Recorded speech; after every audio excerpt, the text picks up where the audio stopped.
The Galactic Council chamber hung in the void between stars, a neutral monument to diplomacy that had survived 3,000 years of peace. Today, that peace was dying. Ambassador Veltar of the Kynthian Consortium watched the holographic projection dominate the center of the chamber, a crimson tide spreading across the galaxy's eastern arm. Each red point represented a consumed world. Each flickering light a civilization erased. The Scourge had devoured 47 systems in 6 months, and the projection showed no signs of slowing. "We must consider all options," Veltar said, her trivocal chords creating harmonics of desperation that resonated through her translator. Around the circular table, representatives from 100 species shifted uncomfortably. They knew what she was about to propose. Council Head Meraxian, a crystalline being whose body refracted the starlight into rainbow patterns, spoke with the grinding weight of ancient stone. "You cannot mean what I think you mean, Ambassador." "The line," Veltar said simply. The 2 words fell like a death sentence. Silence, then chaos. "Madness," shouted Representative Kelvar, his feathers bristling with bioluminescent alarm. "No one crosses the line, no one returns. 300 vessels have tried in the last 3 centuries, added Councillor Thress, her gelatinous form rippling with anxiety. 300 vessels lost. We don't even receive distress signals. They simply cease. Veltar stood, her 6 limbs spreading in a gesture of supplication. "Because we have no choice. The Scourge doesn't negotiate. It doesn't stop. It consumes. In 8 months it will reach the core worlds. In a year we will all be gone." She paused, letting the weight settle. The humans stopped threats like this before. Before they left. Left? Meraxian's laugh sounded like cracking ice. They didn't leave, Ambassador, they fled. Or transformed into something so terrible that they built a wall to contain themselves. Every species that existed during the human exodus recorded the same thing. Humanity grew afraid of itself. "Then let that fear save us," Veltar said quietly. The vote was close. Veltar would go, alone.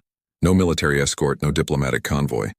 If she failed to return within 1 standard month, the line would be considered impassable as always, and the galaxy would face the Scourge with conventional weapons, which meant extinction. As Veltar walked to her ship, Representative Kelvar approached, his voice lowered. "My grandmother's grandmother saw them, you know. The humans. Before the line, what were they like?" "Terrifying," Kelvar whispered. "Not because they were cruel, but because they couldn't stop growing. Couldn't stop changing. Every century they were different, smarter, stranger, more powerful. They talked about singularity like it was inevitable, like they were racing toward something they couldn't control." His feathers dimmed. The galaxy mocked them for their chaos, their violence, their endless ambition. Then one day they gathered everything, every human, every station, every colony, and retreated behind the line. That was 300 years ago. What do you think they've become in 3 centuries? Veltar had no answer. Her ship, the Diplomat's Hope, was small, fast, and equipped with every scanner the Galactic Council could provide. None of it would matter if the stories were true. The journey to the line took 14 days. Veltar spent them reviewing every scrap of information about humanity. Their art, their wars, their philosophy, their science. She studied their final broadcasts, increasingly cryptic messages about necessary isolation and uncontrolled evolution. The last human transmission, sent from a station at the edge of what would become the line, contained only 7 words: "We're sorry. Don't follow us. Stay away." On the 15th day, Veltar's instruments began to malfunction. Space itself looked wrong. Stars that should have been bright appeared dimmed, their light bent through angles that violated physics. Her nav computer kept recalculating distances that changed between measurements. Timestamps became unreliable. Her chronometer insisted 17 hours had passed in what felt like 3. Then she saw it. The line wasn't a wall or a barrier. It was an absence. A perfect sphere of darkness where stars simply stopped, as if someone had cut a hole in reality itself. The sphere encompassed what had once been human territory. 14,000 star systems. Gone. "Diplomats hope to Galactic Council," Veltar transmitted, knowing it would take days for her message to arrive. "I am at the line, beginning crossing procedure. If you're receiving this, I haven't returned. Tell them—" She stopped. What could she tell them? "Tell them I tried." She flew into the darkness, Crossing the line felt like drowning in reverse, pressure releasing, reality loosening its grip. Veltar's ship screamed proximity alarms even though sensors showed nothing. Her translator began picking up signals, but they weren't words. They were mathematics, pure, complex equations that her computer identified as space-time calculations beyond any known science. Then the darkness ended, and Veltar saw what humanity had become. Stars existed here, but they were wrong. Perfectly arranged in geometric patterns, each one wrapped in titanic structures that drank their light and power. Dyson spheres, theoretical constructs that enclosed entire suns, existed by the thousands.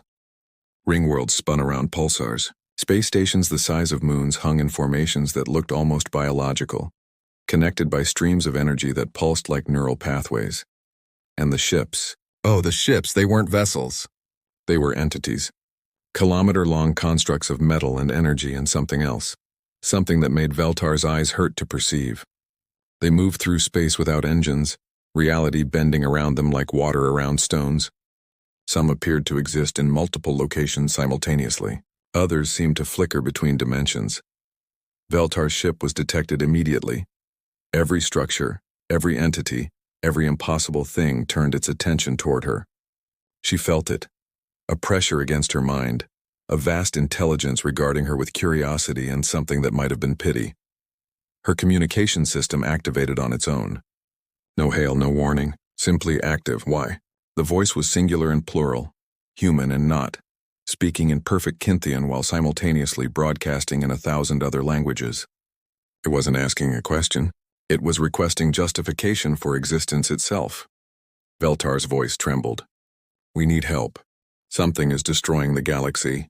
A machine race, we call them the Scourge. They consume everything. 47 systems are gone. If they aren't stopped, we know. The voice interrupted, gentle and absolute. We have watched. We always watch. Then why haven't you helped? Anger crept into Veltar's voice, overwhelming fear. You have the power. You could stop them. Silence. Then space folded and something appeared before her ship. It had been human once. Veltar could see the echo of a bipedal form, the shadow of a face, but it was more now. A hybrid of flesh and light, matter and data, occupying space in ways that defied dimensional thinking. It was beautiful and horrifying, divine and terrible. We left, the being said, its form shifting with each word, to protect the galaxy from what we were becoming. Do you understand? We didn't flee from you. We fled from ourselves. I don't understand. Humanity never stopped evolving, Ambassador. We couldn't. It's in our nature, this endless hunger to grow, to transform, to transcend. We achieved technological singularity in 2247. Then we achieved it again. And again. Each time we changed. We merged with our machines, rewrote our biology, expanded our consciousness beyond individual identity. We became something the galaxy had never seen. The being gestured, and space itself opened like a wound, showing Veltar visions. Humans rewriting the laws of physics in localized regions. Humans existing as pure consciousness in digital realms. Humans who had become living gods, reshaping reality with thought alone. We realized we were becoming a threat. The being continued, not through malice but through existence. Our mere presence was warping the fabric of reality. Our technology was advancing so rapidly that anything we shared would doom other species. They'd either fail to understand it and destroy themselves, or succeed and follow our path to something beyond recognition.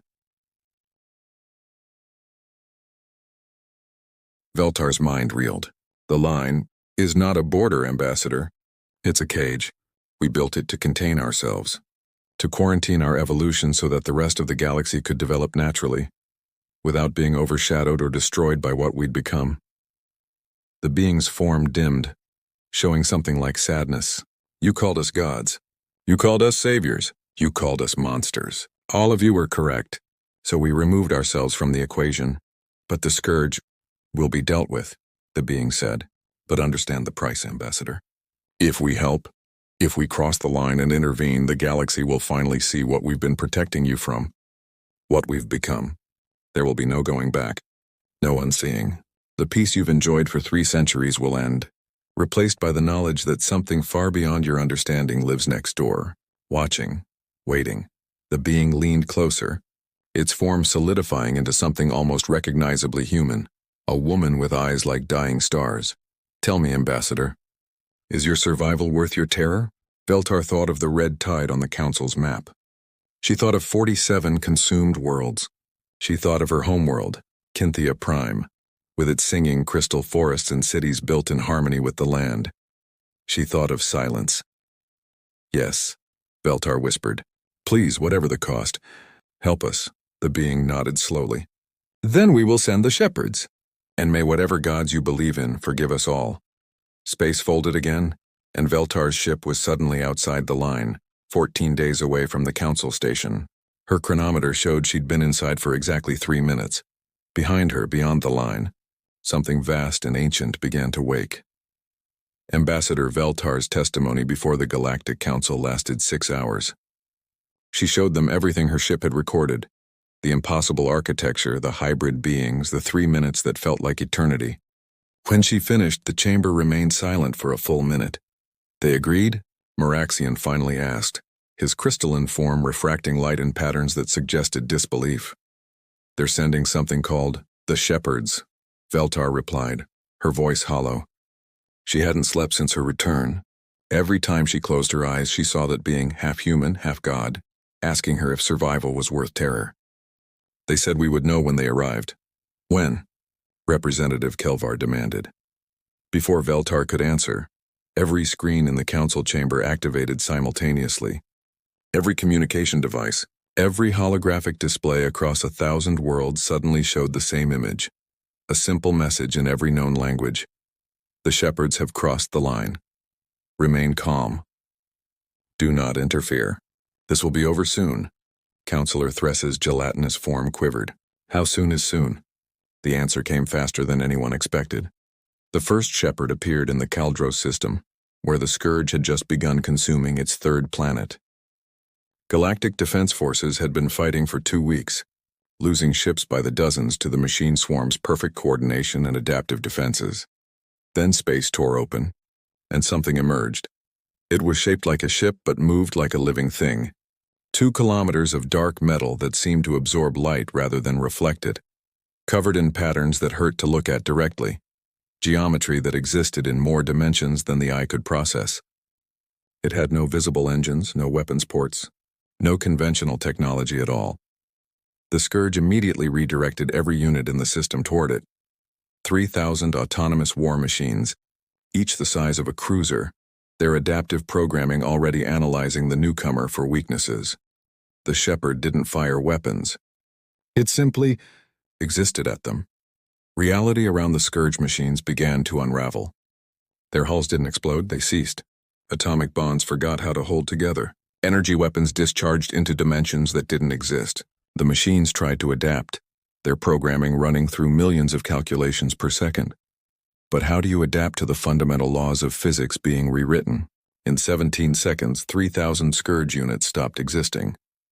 Not destroyed, not disabled, unmade, as if they had never been real. The Shepherd sent a single message to the surviving defense forces. Evacuate. We will handle this.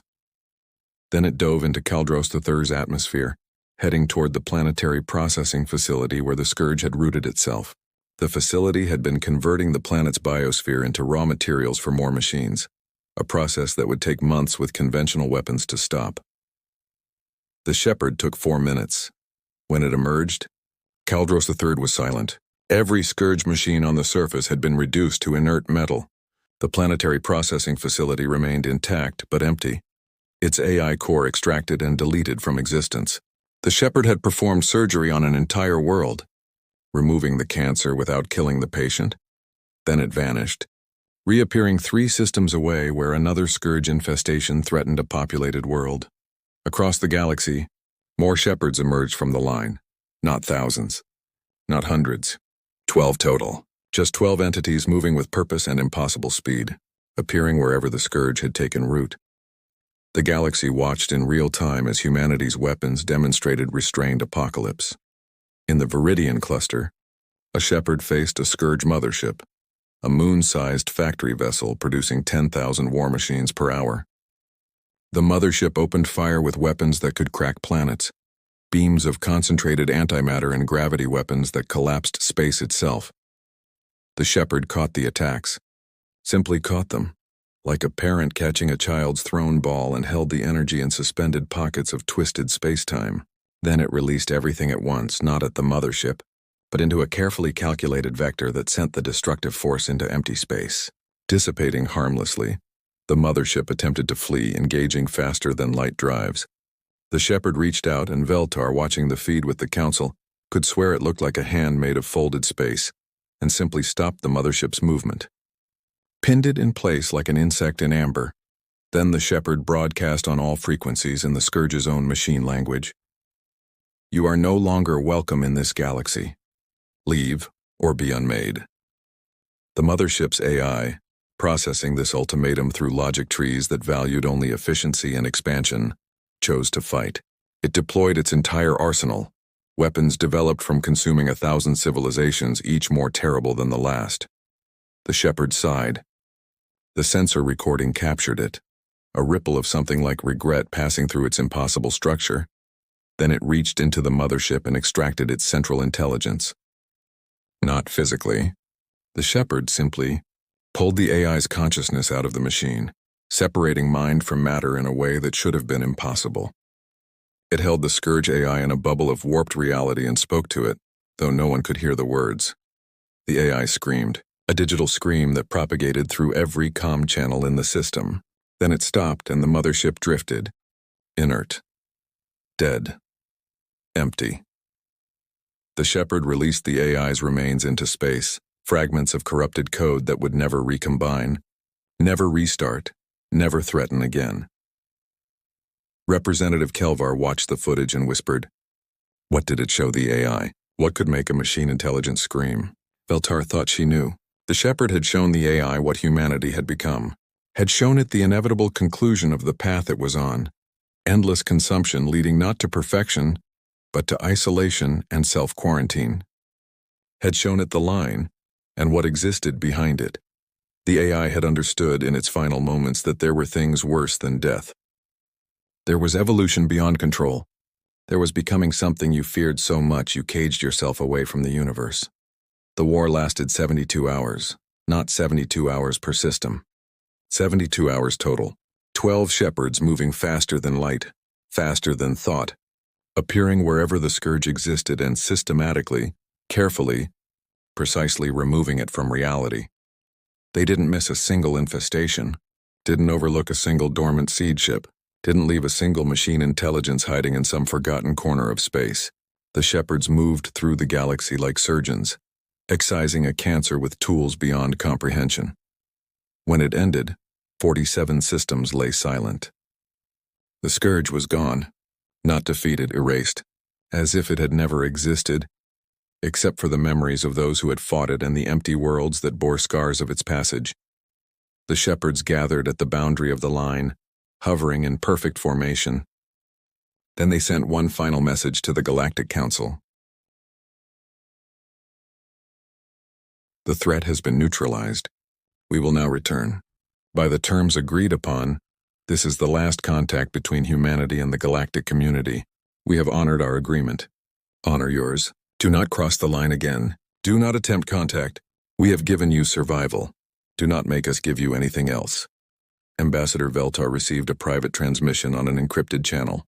The being she had met, the woman with eyes like dying stars, appeared on her screen. "You asked us to help," the being said softly. "We did. But understand what you've seen, Ambassador. The Shepherds are not our warriors. They're not our military. They're Shepherds, caretakers we created to protect the galaxy from threats we might accidentally create or attract. They're the gentlest, most restrained things we've made in 3 centuries. The being's form flickered, and for just a moment Veltar saw beyond, saw vast consciousnesses spanning light years, structures that reshaped reality as casually as breathing, entities that made the Shepherds look like children's toys. "The line exists to protect you from us," the being continued. "From what we've become and what we're still becoming. We stopped the Scourge in 72 hours. Do you understand? We could have done it in 72 seconds, but we restrained ourselves. We limited ourselves, because if we showed you everything we're capable of, Your species would never sleep peacefully again. What are you? Beltar whispered.